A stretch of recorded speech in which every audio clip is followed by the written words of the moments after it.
Hello everyone, welcome back. तो आज हम लोग बात कर रहे हैं लो स्पर्म काउंट के बारे में।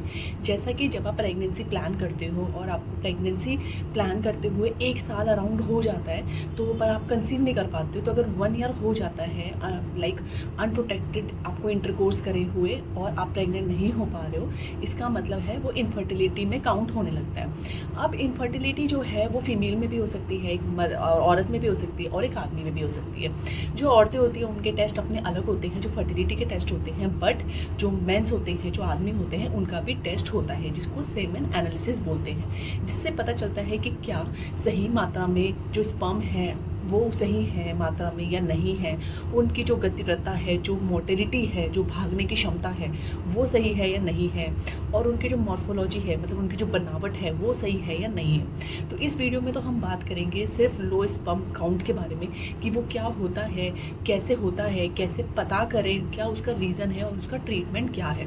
तो चलिए हम शुरू करते हैं। सबसे पहले जब आप प्रेगनेंसी प्लान करते हो, 1 साल तक प्रेगनेंसी नहीं होती है, तो जब आप इनफर्टिलिटी के एरिया में जाते हो तो आपको सीमन एनालिसिस के लिए बोला जाता है, जिसमें स्पर्म सेमन लेकर उसकी जांच की जाती है और स्पर्म काउंट को देखा जाता है।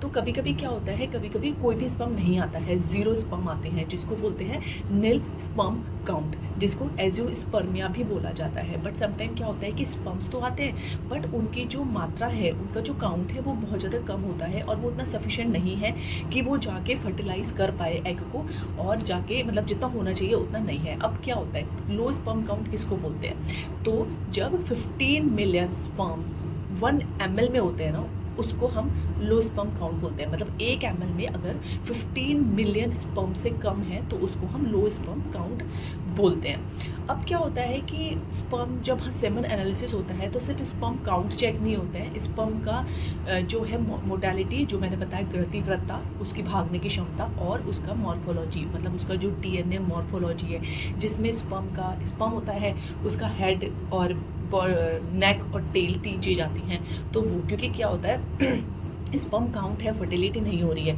बट समटाइम स्पर्म की मोटालिटी, मतलब स्पर्म क्या होता है, काउंट सही है बट स्पर्म की भागने की क्षमता पूरी नहीं है, स्पर्म जो है प्रॉपरली भाग नहीं सकता है, प्रॉपर उसकी गतिव्रता ठीक नहीं है, तो भी वो एग को फर्टिलाइज नहीं करेगा, तो भी इनफर्टिलिटी होती है।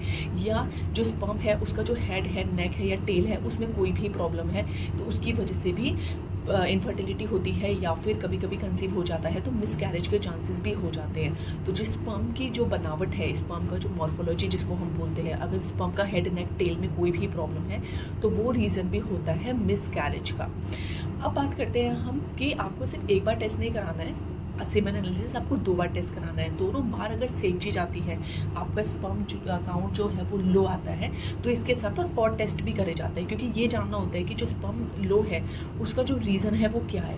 तो अगर हम बात करें तो उसमें क्या क्या होता है, एक तो फिजिकल आपका एग्जामिनेशन होगा, पूरा एग्जामिनेशन, एक आपका जनरल बॉडी एग्जामिनेशन होगा जिसमें आपका ब्लड टेस्ट वगैरह सारी, BP, sugar, diabetes, thyroid, BP, ये सब चीज़ें आएंगी। तीसरा होता है आपका हार्मोन का टेस्ट, जिसमें आपका FSH टेस्ट होगा, LH टेस्ट होगा, प्रोलैक्टिन टेस्ट होगा, थायराइड टेस्ट होगा आपका, और टेस्टोस्टेरोन हार्मोन का टेस्ट होगा। तो ये टेस्ट आपके होते हैं।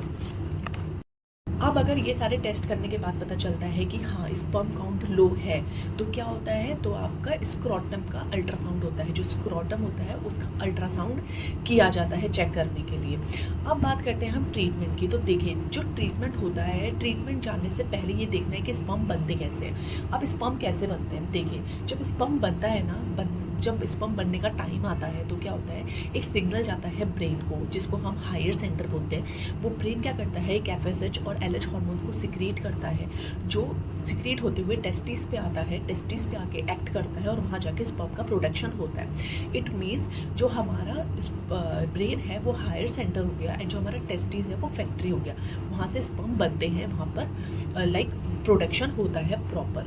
अब क्या होता है, कभी कभी हो सकता है ब्रेन में कोई प्रॉब्लम हो, या हो सकता है कि टेस्टिस के प्रोडक्शन में कोई प्रॉब्लम हो, या हो सकता है कि जो ब्रेन से टेस्टिस के बीच में जो ट्रांसपोर्ट हो रहा है उसमें कोई प्रॉब्लम हो। अगर टेस्टिस में प्रॉब्लम आता है तो कुछ मेडिसिन डॉक्टर आपको दे सकते हैं जिससे वहाँ के जो प्रोडक्शन है वो बढ़ सकते हैं कुछ अमाउंट तक। बट अगर कोई ट्रांसपोर्ट में प्रॉब्लम है, लाइक स्पर्म का सिग्नल आ रहा है बट वो टेस्टिस तक पहुँच ही नहीं पा रहा है, तो क्या होता है ट्रांसपोर्ट में कोई भी मेडिसिन वर्क नहीं करती है, तो वहीं पर उसको निकाल के और एग्जामिनेशन करके लैब में ही प्रोडक्शन करा जाता है।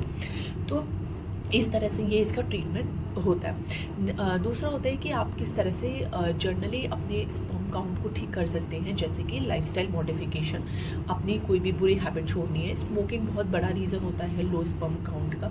स्मोक करते हैं तो आपके sperm count, sperm motility, morphology पे बहुत फ़र्क पड़ता है। स्पर्म का जो काउंट है वो बहुत ज़्यादा लो हो जाता है। लाइफस्टाइल का मॉडिफिकेशन करना है, प्रॉपर स्लीप लेना है, स्ट्रेस नहीं लेना है, और आपको प्रॉपर खाना खाना है, बैलेंस डाइट खाना है, फालतू का इधर उधर का जंक फूड नहीं खाना है, और कोई भी स्मोक और अल्कोहल इन सब चीज़ों से दूर रहें। दूसरा होता है आपको एक्सरसाइज करना है, मतलब आपको सेडेंटरी लाइफस्टाइल नहीं रखना है, आपको थोड़ा सा एक्सरसाइज एंड फिजिकली एक्टिव रहना है, क्योंकि आप इस तरह से फिजिकली एक्टिव रहोगे तो आपके जो भी बॉडी में प्रॉब्लम्स हैं, जो भी इश्यूज़ हैं, जो भी ये स्पर्म काउंट लो है वो भी ठीक होने लगता है। नेक्स्ट होता है टेस्टिस को कूल रखना है, मतलब उसको ठंडा रखना है, कभी वहाँ पर बहुत ज़्यादा गर्म नहीं रखना है। जैसे क्या होता है, एक ब्रीफ्स होते हैं और एक बॉक्सर्स होते हैं, जो अंडरगारमेंट्स होते हैं मेल्स के, ब्रीफ्स एंड बॉक्सर्स होते हैं। तो आपको बॉक्सर्स पहनने हैं जो लूज़ होते हैं, ब्रीफ्स नहीं पहनने, क्योंकि ब्रीफ्स पहनने से क्या होता है वहाँ पर टेम्परेचर हाई हो जाता है, एंड जो हमारे टेस्टिस होते हैं उसको हाई टेम्परेचर पसंद नहीं है। तो वहाँ पर जब टेम्परेचर हाई हो जाता है तो टेस्टिस गर्म हो जाते हैं। जब वो गर्म हो जाएंगे तो क्या होगा, वहाँ पर जो स्पर्म है उसका प्रोडक्शन कम हो जाता है। तो स्पर्म को जो एनवायरनमेंट अच्छा लगता है स्पर्म को प्रोड्यूस करने के लिए, वो चाहिए होता है उसको कूल टेम्परेचर। तो आपको क्या रखना है, कूल टेम्परेचर रखना है। और वहाँ पर कभी भी आपको हॉट पानी से नहीं नहाना है, गर्म पानी में बैठना नहीं है बहुत देर। तो आपको ओवरऑल जो है उसकी जो कूल एनवायरनमेंट है, कूल नेचर है, उसके ऊपर वर्क करना है। तो देखिए आज हमने जाना कि लो स्पर्म काउंट का क्या रीज़न होता है, कैसे पता करना है, ये होता क्या है, और इसके क्या क्या कैसे कैसे ट्रीटमेंट है, और क्या क्या आप इसमें चेंजेस कर सकते हो खुद से। तो ये होता है हमारा जब हमें इनफर्टिलिटी के टाइम पे सेमन एनालिसिस में स्पर्म काउंट चेक करते हैं। अब कुछ फूड्स होते हैं, कुछ खाने भी होते हैं जिसकी वजह से भी चेंजेस करके आप स्पर्म जो काउंट लो है उसको बढ़ा सकते हो। ये हम नेक्स्ट टाइम कवर करेंगे। इसके अलावा इस फर्टिलिटी के लिए स्पर्म मोटालिटी और मॉर्फोलॉजी का भी बहुत बड़ा रोल है। तो स्पर्म मोटालिटी को कैसे ठीक करना है, कैसे पहचानना है, कैसे कितना क्या होना चाहिए, ये भी हम नेक्स्ट में कवर करेंगे, अदरवाइज ये बहुत लंबा वीडियो हो जाएगा। तो आज के लिए हमने सिर्फ बात करी है लो स्पर्म काउंट की, जिसको हम एजोस्पर्मिया भी बोलते हैं। एजोस्पर्मिया तो मतलब हो गया कि नील काउंट, नो, एंड एक हो गया लो स्पर्म काउंट। तो चलिए आज के लिए इतना ही। ये वीडियो आप सबको शेयर करिए, अच्छा लगे तो प्लीज़ लाइक करिएगा। और आज के लिए इतना ही, हम कल फिर से मिलते हैं नेक्स्ट हेल्थ अवेयरनेस वीडियो के साथ। कोई भी आपको डाउट हो तो आप कमेंट कर सकते हैं, इंस्टाग्राम पे बात कर सकते हैं। और आपको मैं लास्ट में बस एक ही टैगलाइन बोलूँगी कि स्पर्म मिसकैरेज का बहुत बड़ा रीज़न हो सकता है। तो प्लीज़ तो आप इस चीज़ का ध्यान रखिएगा, और कल हम फिर मिलते हैं। तब तक के लिए आप सब अपना ध्यान रखिए। Bye bye, take care.